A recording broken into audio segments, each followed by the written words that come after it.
এত তাড়াতাড়ি পুরো মধ্যপ্রাচ্য জুড়ে এমন তাণ্ডবলীলা শুরু করবে ইরান, এমনটা হয়তো কল্পনাও করেনি ইসরায়েল কিংবা আমেরিকা।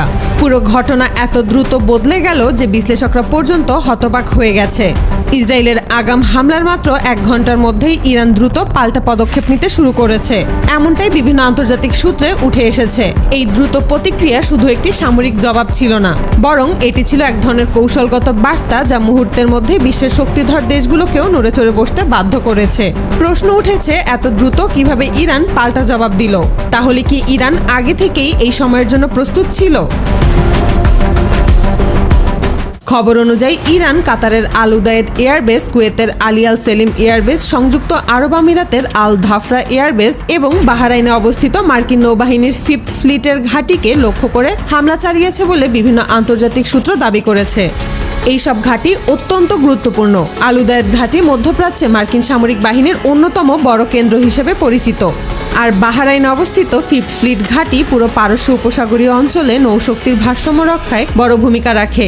এই খবর ছড়িয়ে পড়ার পর থেকেই পুরো মধ্যপ্রাচ্যের আবহাওয়া যেন মুহূর্তেই বদলে গেছে। বিভিন্ন সংবাদ মাধ্যম জানিয়েছে, বাহরাইনের কিছু এলাকায় ধোঁয়া উঠতে দেখা গেছে। বিস্ফোরণের শব্দ শোনার দাবি এসেছে স্থানীয় সূত্র থেকেও। একই সময় কাতার থেকেও বিস্ফোরণের শব্দ শোনার খবর পাওয়া যায়। যদিও কাতারের পক্ষ থেকে জানানো হয়েছে তাদের প্রতিরক্ষা ব্যবস্থা বেশ কিছু আঘাত সফলভাবে প্রতিহত করেছে। কর্তৃপক্ষ দ্রুত নাগরিকদের ঘরের ভেতরে থাকতে এবং নিরাপদ স্থানে আশ্রয় নিতে নির্দেশ দেয়। সামরিক স্থাপনার আশেপাশে না যাওয়ার কড়া নির্দেশ জারি করা হয়। বাহরাইনেও নাগরিকদের সতর্ক থাকতে বলা হয়েছে। বিস্ফোরণের শব্দ শোনার পরপরই সেখানকার কর্তৃপক্ষ মানুষকে নিরাপদ স্থানে অবস্থান করতে নির্দেশ দেয়। নিরাপত্তা বাহিনী দ্রুত বিভিন্ন গুরুত্বপূর্ণ স্থাপনার আশেপাশে অবস্থান নেয়। সংযুক্ত আরব আমিরাতের রাজধানী আবুধাবিতেও বড় ধরনের বিস্ফোরণের শব্দ শোনা গেছে বলে আন্তর্জাতিক গণমাধ্যম উল্লেখ করেছে। কুয়েত থেকেও এই একই ধরনের তথ্য পাওয়া গেছে। বিভিন্ন স্থানে সতর্কতামূলক সাইরেন বেজে ওঠে। এদিকে ইরাক ও সিরিয়ার আকাশে সামরিক বিমান চলাচল বেড়ে গেছে বলে জানা গেছে। আকাশপথে নজরদারি জোরদার করা হয়েছে বলেও ধারণা করা হচ্ছে। ইরাকের আকাশের নিচু অংশ দিয়ে একাধিক মিসাইল অতিক্রম করতে দেখা গেছে বলে কিছু আন্তর্জাতিক সূত্র দাবি করছে।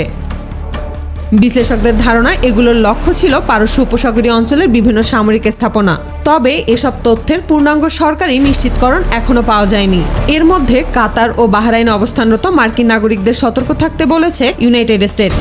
ইসরায়েলের ভেতরেও উত্তেজনা কম নয়। একের পর এক ক্ষেপণাস্ত্র নিক্ষেপের খবর পাওয়া যাচ্ছে বলে আন্তর্জাতিক গণমাধ্যম উল্লেখ করেছে। যদিও প্রতিরক্ষা ব্যবস্থা সক্রিয় রয়েছে এবং বেশ কিছু আক্রমণ প্রতিহত করা হয়েছে বলে দাবি করা হয়েছে, তবুও নাগরিকদের সতর্ক থাকতে বলা হয় দেশটির সরকারের পক্ষ থেকে। সামরিক বাহিনী পরিস্থিতি পর্যবেক্ষণ করছে এবং প্রয়োজনীয় ব্যবস্থা নিচ্ছে বলেও জানানো হয়। পুরো মধ্যপ্রাচ্য এখন চরম অনিশ্চয়তার মধ্য দিয়ে যাচ্ছে। বিভিন্ন দেশ তাদের আকাশ সীমা ও নিরাপত্তা ব্যবস্থায় পরিবর্তন আনছে। সামরিক ঘাঁটিগুলোতে অতিরিক্ত সতর্কতা জারি করা হয়েছে বলে জানা যায়। নৌবাহিনীর টহল বাড়ানো হয়েছে, বিমান বাহিনীর প্রস্তুতি জোরদার করা হয়েছে। বিশেষজ্ঞরা বলছেন, যদি পরিস্থিতি দ্রুত নিয়ন্ত্রণে না আসে তাহলে এতে আরও অনেক দেশ জড়িয়ে পড়তে